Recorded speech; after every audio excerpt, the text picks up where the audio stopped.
I always thought my family was perfect, but when I found that hidden box in the attic, I learned a secret that could tear us apart or finally set us free. A normal Saturday. My name is Lily, I'm 24, and I still live at home with my mom, Sarah. My dad, Tom, left when I was 10. We never talked much about him after that.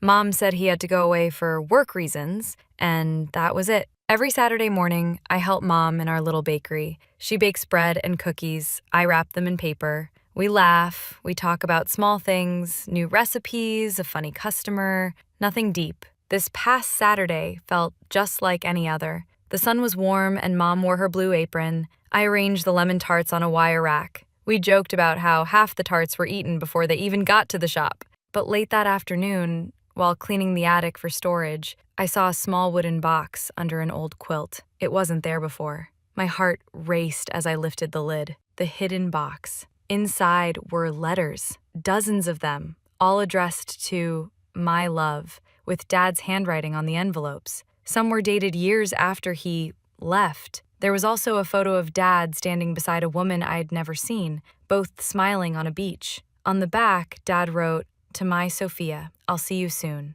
I froze. My throat tightened. Who was Sophia? Why did Mom never tell me about her? And how could Dad send letters after he left us? I stuffed the letters back and hurried downstairs, my hands shaking. Mom was closing the shop. I held the box behind my back and sat at the kitchen table, confronting Mom. I waited until the oven timer dinged, then I took a deep breath. "Mom, can we talk?" She looked tired, but smiled. "Sure, Lily. What's up?" I placed the box on the table. "What is this?" Her eyes widened. She paled. Then she set down her tea. "Where did you find that?" "In the attic? What are these letters? And who is Sophia?" Mom stared at the box, fingers curling around the edge. For a moment, she seemed to search her own mind. Then she closed her eyes and took a long breath. "Mom's story. Many years ago," she began, voice low, "your dad and I had plans. We wanted to travel, to see the world. But when we found out you were coming, well, everything changed. I got pregnant. I left college, and we bought this bakery. We thought it would be enough." Her voice cracked. "Then, a few years after you were born, something happened. Your dad fell in love again." She nodded toward the box. "Sophia was someone special." Tears leaked from her eyes. "Because I loved him, and I wanted our family to stay together. I thought if I stayed, he'd come back to us. I thought I could fix everything." I gathered courage. When he left, he promised he'd come back after finishing work abroad. He said he'd call every week, but he never did. Mom's face fell. He tried, but he was ashamed. He didn't know how to face us, so he stopped writing, he stopped calling. I felt anger rise. "So you lied. You let me believe he abandoned me without reason." She nodded, tears falling. "I'm sorry. I didn't want to hurt you. I thought protecting you from the truth was best." Pain and anger collided in my chest. "I'm not a child," I said. "I deserved to know." That night, I barely slept. I thought about leaving the bakery, leaving home, starting fresh somewhere he didn't haunt my dreams. But I also thought about Mom, how she built this life for us, how she saved that bakery from closing when Dad went away. In the morning, I found Mom in the kitchen. She was rolling dough, face drawn. I sat beside her. "I've been thinking," I said softly. "You lied to protect me. That's not okay. But I also see how much you love this place and me." Mom didn't look up. "Let's give our family another chance," I continued. "But on my terms. I want honesty from now on. No more secrets." Mom stopped rolling dough and wiped her hands. She looked at me, sorrow and relief mixed in her eyes. She nodded. That afternoon, I took the letters. I knew I had to talk to Dad. I found an email address in one of the envelopes. My hands trembled as I typed, "Dad, I found your letters. I'm hurt and angry, but I want to understand. If you're out there, please reply. I need to hear your side. Love, Lily." I pressed send. My heart pounded. I closed the laptop and hugged Mom. The long wait. Days passed. I helped at the bakery, I went to work, I tried to move on, but every minute I checked my phone. No reply. Mom offered comfort. She made my favorite banana bread. She let me cry. She told me stories about Dad's good moments, when he taught me to ride a bike, when he cheered my first dance recital. Still, the silence stretched. The unexpected call. On a rainy Wednesday morning, my phone rang. The caller ID said, "Unknown." "Hello? Lily?" A familiar voice, shaky. "This is Tom. I got your email." My heart lurched. Dad? Yes, I'm sorry. I didn't know how to start. Can we talk? I let out a breath I didn't know I held. Yes, please. That evening, in the empty bakery after closing, I sat across from him. He looked older. He told me about Sophia, how she helped him through a dark time, how he loved her, but how he realized he loved us more. Tears blurred my vision. I asked, "Why did you never come back?" I was ashamed. I thought you'd hate me. He paused. But when I saw your words, "I need to hear your side," I knew I had to face you. 11. Forgiveness and new beginnings. I took a deep breath. I'm not sure I forgive you yet, but I want to try. Dad nodded, relief flooding his face. We hugged, awkwardly at first, then tightly, as if making up for lost years. Mom came out from the kitchen. She stood there quietly, tears on her cheeks. I reached for her hand, then stood and pulled both of them into a group hug. 12. Moving forward. Now, weeks later, things are different. Dad helps at the bakery on Sundays. We laugh at old jokes. Mom and Dad talk in the mornings over coffee. I feel hopeful. I still have days when the hurt bubbles up, but I remember the call, the reunion, and how brave it felt to demand the truth. I learned that secrets can break you, or bring you back together, if you're willing to face them. My sister pretended to be sick for years, and no one believed me until it was too late. I'm 26 now. My older sister, Anna, is 29. When I was a kid, Anna was already being treated like she was made of glass. It started small. Stomach aches, headaches, dizziness. My parents took her to doctor after doctor. They ran tests, gave her pills, sent her to specialists, but no one could find anything wrong. Even then, it was like no one questioned her. She'd say she couldn't go to school because she felt weak or nauseous, and she'd get to stay home. My mom would tuck her in, cook her soup, give her a bell to ring if she needed something. Meanwhile, I learned not to ask for anything. By the time I was a teenager, Anna barely went to school. She said she had chronic fatigue, a mystery illness, maybe an autoimmune disorder. My parents were exhausted and scared. They believed she was dying slowly, and no one could help. At one point, Anna even started using a cane, then a wheelchair. She got a service dog. People at school were told to be careful around her. The weird part? She wasn't always sick. I'd catch her walking around without the cane. One time I saw her sneak out for junk food in the middle of the night. She moved perfectly fine, not slow, not shaky, like nothing was wrong. I told my mom. She told me I was jealous. When I was 17, I showed her a video I secretly took. Anna walking up the stairs with the dog, holding her phone and laughing, cane nowhere in sight. My mom didn't say anything. She just walked away. That night, she told Anna I was spying on her. Anna cried in front of everyone. My dad grounded me for trying to stir drama. I stopped trying. When Anna was 20, she started a GoFundMe to help pay for treatment. She claimed she had a rare neurological condition and was seeking experimental therapies. People donated thousands. She was featured in a local news story. She gave interviews. All of it felt fake. She dropped out of college and moved back in. She spent all day watching TV, ordering stuff online, playing video games. My parents did everything: laundry, meals, paying her bills. I couldn't say a word. Anytime I tried, I was cruel, ungrateful, selfish. At 22, I had moved out. I was working, paying rent, trying to be a normal adult. Then, one day, I found something. Anna had a private Instagram account she didn't know I could see. It was full of pictures, her at parties, dancing, traveling with friends. In one post, she was ziplining. In another, she was standing in heels, no cane, holding a cocktail. I screenshotted everything. I called my mom, told her to sit down. She looked through them, didn't say anything for a while. Then she whispered, she said this was from years ago. I told her it was posted. My parents believed her again. I cut contact after that. It wasn't until a year later that they reached out. One of Anna's old friends contacted my mom. She'd seen the GoFundMe and felt guilty. She sent my parents a video of Anna at a friend's wedding, dancing, laughing, lifting the bride in a conga line. This was just a few months ago. That broke the lie. They confronted her. She packed her things and left, deleted her accounts, disappeared. The donations were taken down. People were furious. Some asked for refunds. My mom cried for days. She called me, apologized, said she didn't want to believe her child could do that. She didn't know how to face it. I get it now. But back then, it hurt. It still does. I don't know where Anna is now. I don't know if she believed her own lies or if she just got used to the attention. Maybe it started with something real, but it turned into something else. And I was the one who paid the price for seeing it too soon. And my stepdad always kept one room locked. When I finally opened it, I found something that changed everything. I was 8 when my mom remarried. His name was Ray. Quiet guy, older than my mom. Seemed nice enough. Not super emotional, the kind. He was a carpenter. Built furniture, restored old cabinets, fixed broken chairs. When he moved in, he turned the guest room into his workshop, but no one was ever allowed in. The door was locked, always. Lom didn't even have a key. I asked once why it was locked. He said, "Power tools. Dangerous stuff. You don't want to lose a finger." That was the end of it. For years, I didn't think much about it. I'd hear him in there sometimes, moving things around, maybe hammering.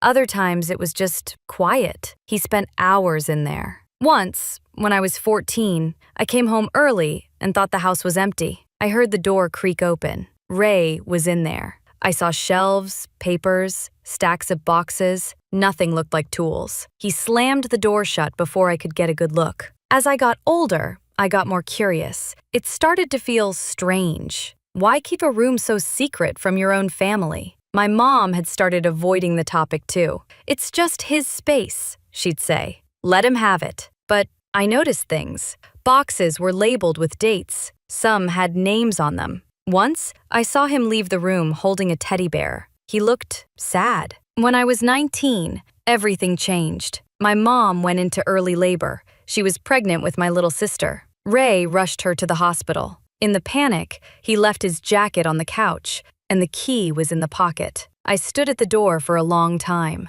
Then, I unlocked it. The room was nothing like I expected. No tools, no furniture, just shelves, hundreds of files, boxes, photos, drawings. Each box had a name and an age. Melanie, 7. Isaiah, 10. Laura, 5. Inside were their belongings: baby shoes, letters, toys, school drawings, personal things. I felt sick. Were these kids okay? Where were they now? I took pictures, locked the room again. Then I went to the hospital. I showed my mom the photos in the hallway while she held my newborn sister. She stared at them for a long time. Then she whispered, "I think I know what this is." Turns out, Ray used to be a social worker. He worked with children in dangerous homes, kids who were abused or abandoned. My husband's former student sends him texts at night. I thought it was nothing, until I saw her name in his favorites. So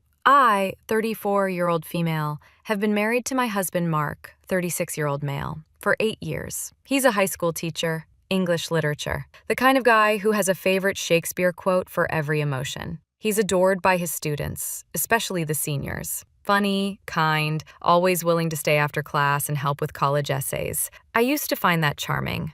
We have one daughter, Ruby, who just turned 4, and up until a month ago, I would have said our life was quiet, stable, normal, boring even. That changed when I saw a message flash across his phone one night. We were in bed. Mark had just finished grading papers and had dozed off next to me. His phone lit up on the nightstand. I glanced over, not thinking much. We both keep our phones unlocked at home. But then I saw the name, Kayla J. The preview read, "Haha, OMG. I just thought about what you said during class. SAK. You're actually so SAK." That's all I saw before the message disappeared. I don't know why, but my chest tightened. Something about the way it was written, the tone, the emoji. It wasn't professional. It wasn't even friendly. It felt like the kind of message you send someone you're flirting with. I didn't wake him. I stared at the screen until the light went dark again. The next morning, I casually asked, "Hey, do your students ever text you?" He didn't even look up from his coffee. "Sometimes, yeah. Seniors ask for feedback on essays. Why?" I shrugged. "Just wondering." Then I checked his phone again while he was in the shower. I know, I shouldn't have, but I did. There were 3 recent texts from Kayla J, all late at night. Nothing outright romantic, but too casual, too familiar. One of them was a selfie, just her at her desk, pouting. The caption said, "Trying to survive college apps, send help." I scrolled up. The history was limited. Most of the thread had been deleted. That night, I searched his contacts. She was saved as Kayla J, 2022 Lit, a former student. She graduated last year. I didn't know what to do. I sat on it for days. Then one afternoon, I saw him on the couch smiling at his phone. Same time of day, same smile. I walked into the room and his hand darted down, flipping the phone over like a guilty reflex. I froze. He noticed. "What?" he said. "Who were you texting?" He hesitated just long enough. "Brent. He sent me a meme." I walked out of the room without saying a word. Later that night, after he fell asleep, I checked again. There were no new texts. The thread with Kayla was gone. But when I opened his favorites tab in contacts, I asked why she was in his favorites. He said it must have been from last year. He forgot. He swore nothing was going on, that I was overreacting, that I was reading into things because I've been stressed lately. He was calm, too calm. I tried to believe him, but then I went a step further. I contacted one of his coworkers, a friend of mine named Lena who teaches history. I asked her if Mark had ever mentioned Kayla. She got really quiet, said she didn't want to get involved. But then she asked,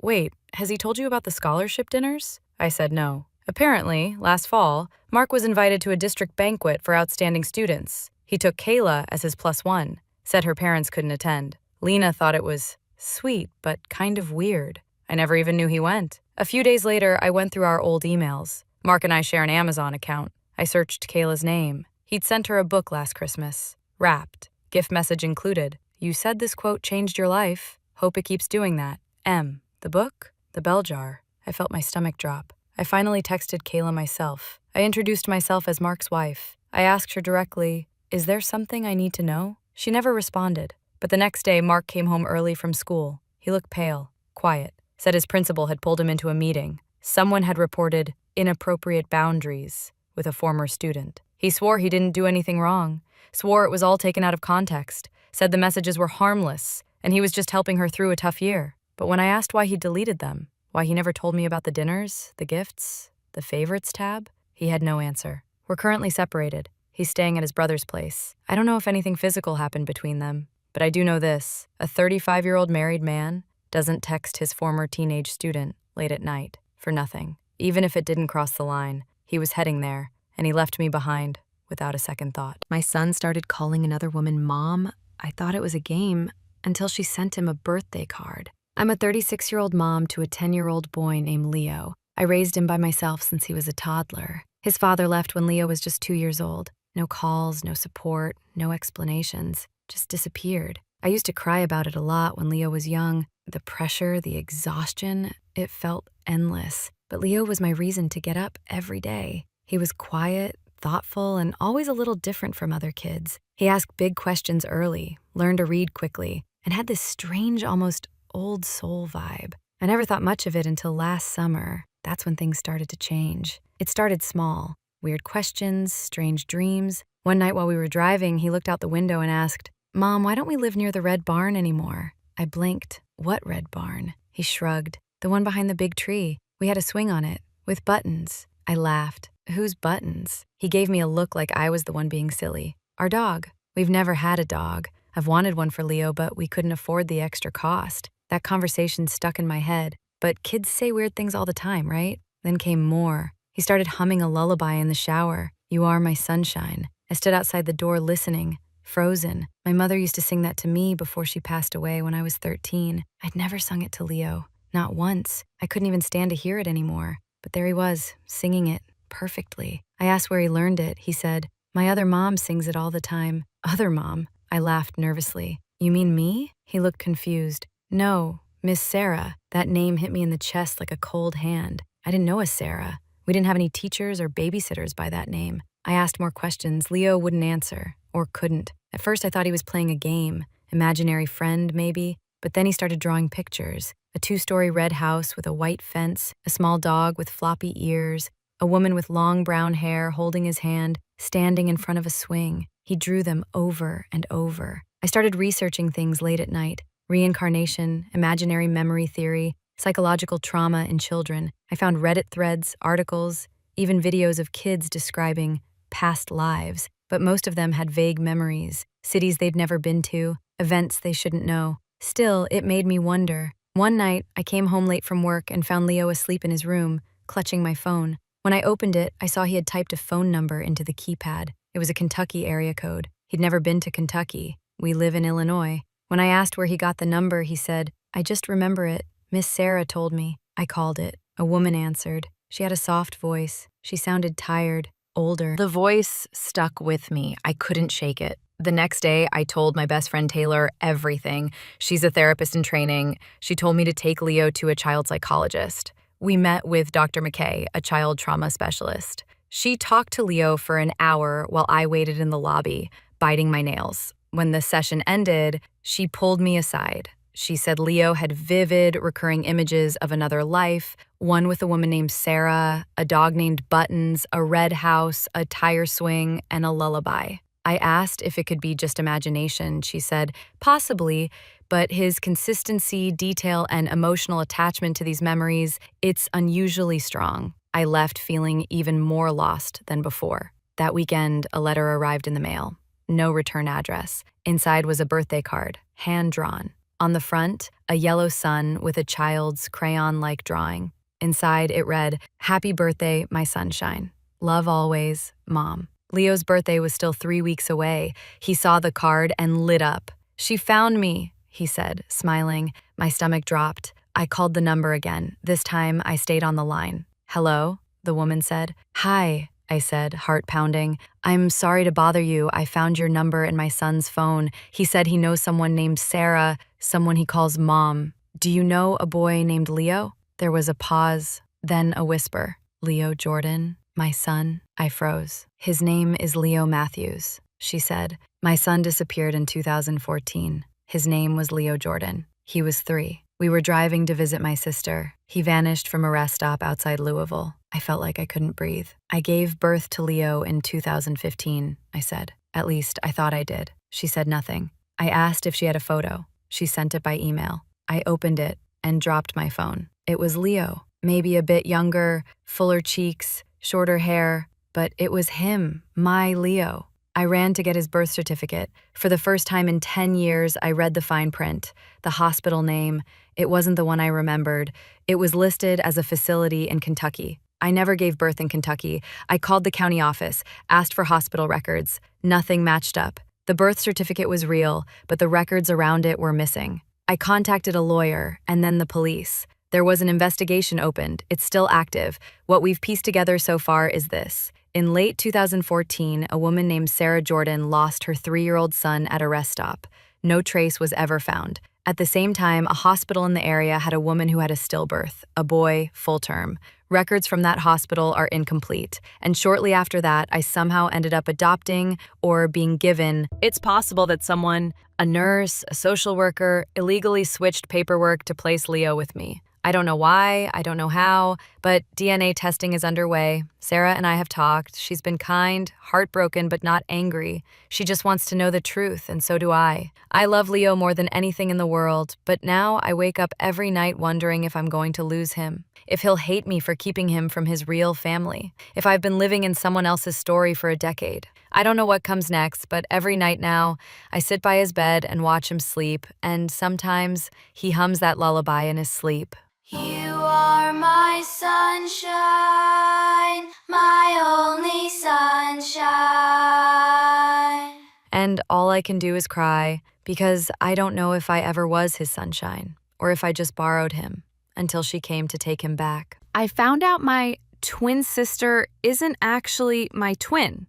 She's not even my sister. So this is probably going to sound insane, but I'm not sure how else to process what I just learned.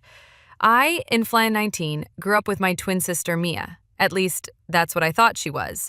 We were born on the same day, same hospital, raised in the same house, same room, same everything. Everyone always said we were unusual twins because we didn't look much alike. I have curly dark hair and darker skin, while Mia has straight blonde hair and freckles. But our parents always said we were fraternal, and you'd be surprised how different twins can be. So we never questioned it. Growing up, we were inseparable, but also very different. I was the more quiet, bookish one. Mia was loud, outgoing, the kind of girl everyone wanted to be friends with. Sometimes I felt like I lived in her shadow, but I never hated her for it. She was my sister, my other half. Until 3 weeks ago. We came home from our first year of college. Different schools, but we FaceTimed almost every day. And while unpacking, my mom asked me to grab a box from the attic. She said it had our old baby stuff. While up there, I found a plastic bin labeled medical. I was curious, so I opened it. Inside were files, lots of them, mostly boring stuff, vaccine records, doctor visits, but then I found 2 envelopes. One had my name, the other had Mia's. Mine had a birth certificate and a hospital bracelet. The hospital name matched what Mom always told us, North Elm Medical. But Mia's envelope had something different. Her birth certificate looked off. The paper was a different texture. The hospital listed was somewhere I didn't recognize, St. Jude's, in the next state over. And her bracelet had a different date on it, not our birthday. Mia was born 2 months before me. I thought it was a typo. I took both envelopes downstairs and asked my mom. She froze when she saw them. I asked, "Why does Mia's birth certificate have a different date?" My mom went completely pale. She looked at my dad, who had just walked in the room, and then she sat down and said, "We were going to tell you both eventually." That's when everything fell apart. They told us Mia wasn't my twin. She wasn't even my biological sister. She had been abandoned at a hospital when she was about 6 weeks old. My parents were visiting a friend who worked there, a nurse, when they met her. She was tiny, malnourished, and crying in the NICU. Apparently, she'd been left without a name or any family contact. She was just baby girl. My mom had just found out she was pregnant with me at the time. And somehow, they decided to foster Mia temporarily. But then I was born prematurely, 6 weeks early. My mom said she was overwhelmed, hormonal, and already loved Mia. So they started adoption papers while I was still in the NICU. Moved states, forged some documents, and raised us as twins. I was speechless. Mia just sat there, completely silent. I could see her hands shaking. When we were alone, she looked at me and said, "I don't even know who I am." That broke me. She went digging that night, found her original hospital records online, and then somehow she managed to contact someone, a social worker who used to work at the hospital. The woman didn't remember the case exactly, but said she'd look into it. 2 days later, Mia got an email. They had located a woman who had given birth at St. Jude's around that time. Her baby had been taken away by CPS due to neglect and drug use. The woman's name was Angela. Mia and I both sat on the edge of the bed and stared at the screen. She looked like Mia. The same eyes, the same jawline. Mia started crying. Not because she recognized her, but because she didn't. She said, "That's my mom, I guess, but I feel like a stranger in my own life." My parents apologized over and over, said they did what they thought was best, that they loved us equally, that Mia was their daughter in every way that mattered. But Mia said something I'll never forget. She said, "I'm not mad you took me in. I'm mad you lied every single day after." We've barely spoken since. We used to be so close. Now I feel like she's drifting from me. She's been texting with Angela, trying to get to know her. I get it. She needs to find her roots. But I feel like I've lost her. Last night she packed a bag and said she's going to visit Angela for the summer. She didn't ask me to come.